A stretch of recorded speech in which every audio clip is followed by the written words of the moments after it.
Thank you, Madam President. We've just listened to Senator Portman, and you're hearing others of us on the Republican side of the aisle talk about the elevated levels of spending and how our Democratic colleagues have seemed to lose touch with the American people. This is something that appears to have happened at lightning speed. It really began on the very first day of the Biden administration. It started with the stroke of a pen and a stream of executive orders. On day one, President Biden made a decision that he would weaken our border, and with that stroke of a pen, he destroyed hundreds, thousands of good-paying union jobs right in the middle of a pandemic. And that was by eliminating the Keystone Pipeline. With every decision, he has made it abundantly clear that he came back to Washington not to serve this country, but to advance an agenda pushed by the most radical left wing of the Democratic Party. That being said, the White House has a problem because the American people have figured out what they are up to. And as I have been home for the past couple of weeks, I have talked to Tennesseans from every political division. They're Democrats, Republicans, independents. They're unaffiliated. They're concerned citizens. And it bothers them what they're seeing from this White House. How could they not have, after seeing Senate Democrats spend $1.9 trillion on coronavirus relief, that spent just 9% of that price tag on testing and healthcare jobs? If that didn't do it, President Biden surely tipped them off when he nominated a Health and Human Services Secretary with no health care experience, zero, and a Homeland Security Secretary who believes that we should have unsecured borders. You cannot make this up. People are astounded with this. So when people back home in Tennessee saw President Biden's latest proposal for a $2 trillion so-called infrastructure bill, they weren't particularly shocked to see that very little of this legislation has to do with infrastructure. Just 3 months into the new administration, and already they know this is just another vehicle for the left's wish list. The most frustrating thing about it is that Tennesseans have repeatedly told me that a smart, targeted plan to fund infrastructure improvements would make a tremendous difference in local communities and in our state. They support that type of investment. They want to see that. Roads, bridges, waterways, highways, broadband, airports. They're for that. What they don't support is an administration that repeatedly promises one thing and then chooses to do the opposite. Just like last month's over-the-top spending bill, this month's multi-trillion-dollar boondoggle isn't just a waste of taxpayer dollars, it's a missed opportunity to rebuild parts of our economy that were struggling to keep up before the pandemic hit. Here's a number for your talking points. Less than 6%. And what is less than 6%?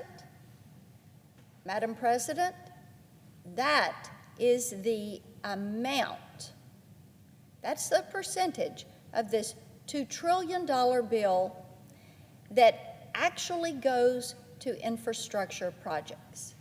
Less than 6%. Tennesseans are asking me, how could this possibly happen?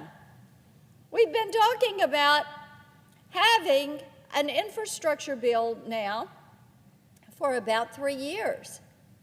And you bring a bill forward, the Democratic leadership does, and less than 6% goes to infrastructure. Now, this sounds like a familiar tactic. Redefine your standards, put less than 10% of your funding toward your stated purpose, then throw the rest into yet another handout for projects that would not stand a chance. They wouldn't have a snowball's chance of receiving public support on their own, much less 60 votes here in this chamber. President Biden's American Jobs Plan ignores rural Tennesseans who have to navigate floodplains to get to work or to get to school. It bypasses crumbling bridges they can't avoid.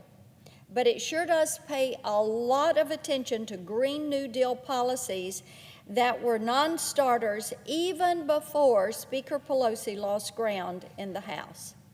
Climate change studies and union payouts take precedent over roads, bridges, ports, airports, and waterways. In fact, this absurd scheme spends more taxpayer money on electric cars than on all of those things combined.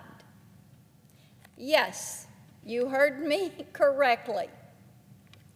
This so-called infrastructure bill spends more money, more of your hard-earned tax dollars on electric cars than on all of the roads, bridges, highways, ports, airports, and waterways. That is correct. Another day, another power grab, made worse by job-destroying corporate tax increases that will put American companies at a global disadvantage. It's no wonder Democrats have been working overtime to stretch the definition of infrastructure past the point of reason.